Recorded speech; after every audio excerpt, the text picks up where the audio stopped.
Welcome guys to the channel. I'm going to be reacting to our transfer business so far, starting with the deal that went through, that Liam Delap from Ipswich. Good business, 30 million pounds. I think he improves us a lot. He's better than Nicholas Jackson, especially when it comes to directness and the number of shots he does. Nicholas Jackson's shots are not really that good. Of course, in certain ways it's better. He can hold the play. His ability to create space for his fellows, especially Cole Palmer. They link up with Cole Palmer and Nicholas Jackson is just insane. But I think the Liam Delap deal is really spot on. Dario essugo from Sporting, maybe good backup to Moses Caicedo. We wait and see if he will be given a time to play. And also when maybe Romeo Lavia is injured, maybe we will have someone filling that gap, while Caicedo maybe might have to play on the right back role as he was often used last season. Mammadou from Strasbourg, talented defender.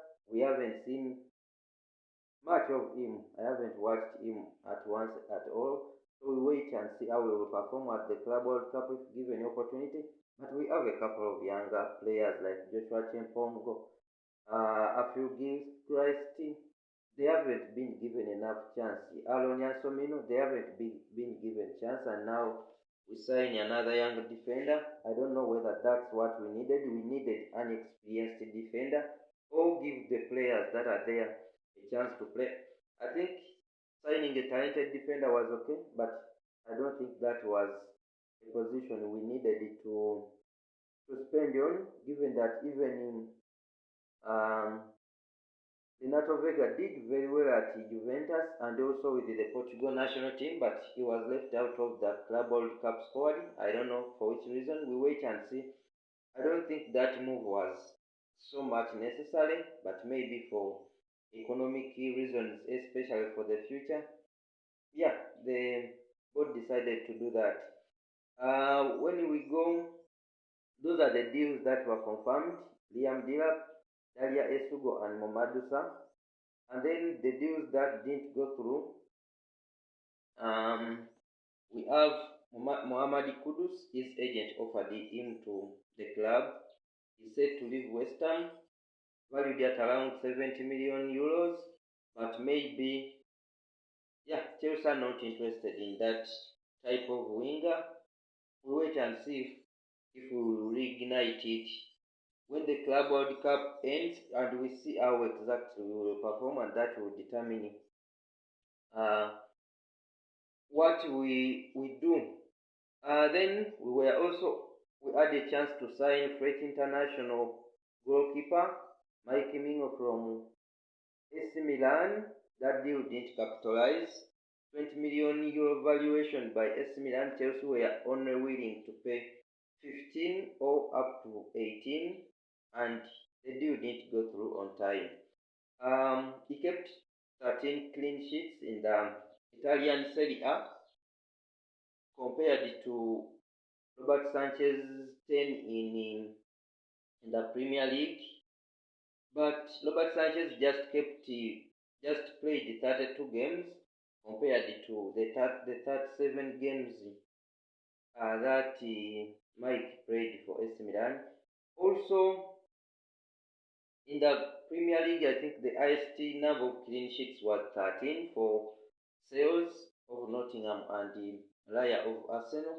Both goalkeepers played all the games for their club, while for in the Serie A, we had Napoli goalkeeper kept up to 17 clean sheets. So, and you know, Antonio Conte's Napoli and generally Italian teams defend much more.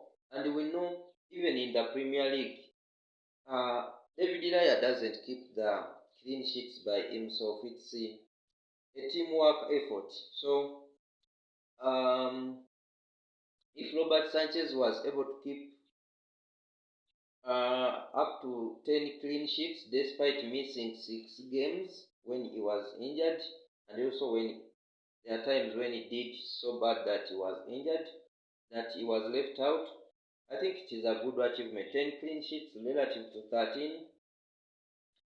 I think it wasn't worth paying that 25 million. Maybe it could uplift us, but it wasn't the number one position that management would have wanted to improve on, given that we have options there.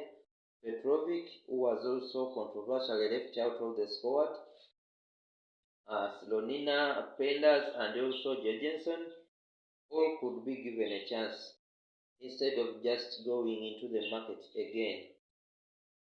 So I think that deal, even though we would have wanted it, the economics were not working out, because we had to be forced to sell some of our goalkeepers in order to fund this move, and at that moment there was no team instantly interested in our goalkeepers.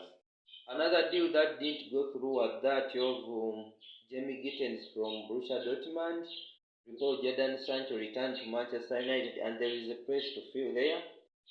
But we know that Estavo Willian is going to be joining after the Club World Cup. We have Tyreek George. He was promoted after Mikhail Modric was sidelined due to certain issues, technical issues. And now we need some wingers. Bino Gittens was identified by the sporting directors. They have worked with him at Manchester City. Maybe he's not as good as Sancho, even. So if Chelsea were not willing to pay £25 million for Sancho plus his wage demandings, I think it wasn't wise either to pay 70 million euros for Bino Gittens. So Borussia Dortmund wanted to capitalize on our urgency, need to sign players, and we don't need to. We have lots of players who actually didn't go there. We have lots, the likes of Sterling,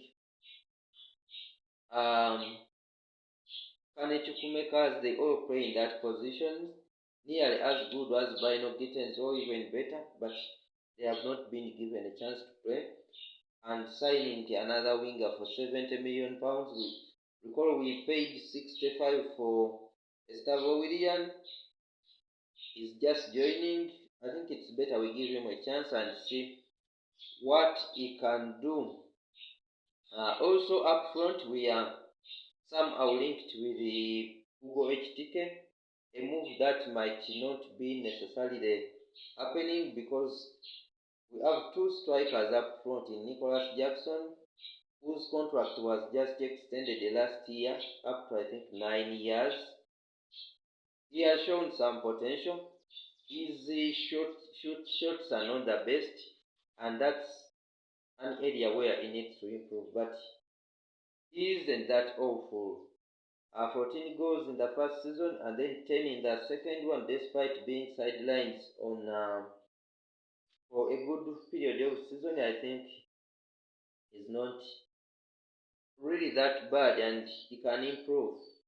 I think it's slightly better than